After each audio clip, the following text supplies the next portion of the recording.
ناظرین اس وقت ہم اس مقام پر موجود ہیں کہ کیا بتاؤں اس مقام کے بارے میں. اسی جگہ پر امام حسین کو شہید کیا گیا، آپ کے سر کو تن سے جدا کیا گیا. شمر ملعون نے یہ کام کیا، ایسا شخص تھا جس نے بدبخت نے ایسا ظلم کیا. شاعر کہتا ہے نا، اے شمر لعین ظالم کیا ظلم کیا تو نے، پیاسا ہی گلا کاٹا پانی نہ دیا تو نے. وہ سر جس کو نبی پاک چومتے تھے، وہ رخسار جس کو نبی پاک چومتے تھے، اس گلے کو ہی کاٹ دیا.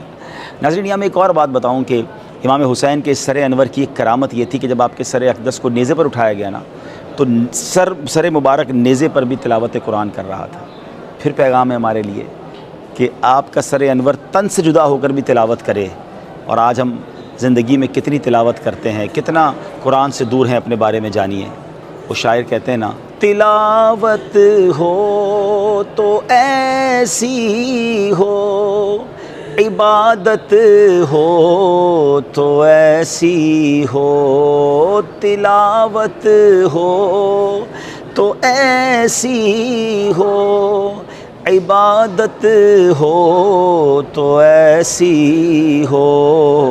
سر شبیر تو نیزے پہ بھی قرآن سناتا ہے. سر شبیر تو نیزے پہ بھی قرآن سناتا ہے. اللہ کریم اس مبارک مقام کے صدقے ہمیں بھی اپنی راہ میں شہادت نصیب فرمائے. ایمان اور عافیت والی، مدینے والی، اے کاش شہادت نصیب ہو جائے. امیر اہل سنت کا وہ بہت خوبصورت التجا ہے نا، تیرے نام پر ہو قربان میری جان جان جانا، میری جان جان جانا، ہو نصیب سر کٹانا.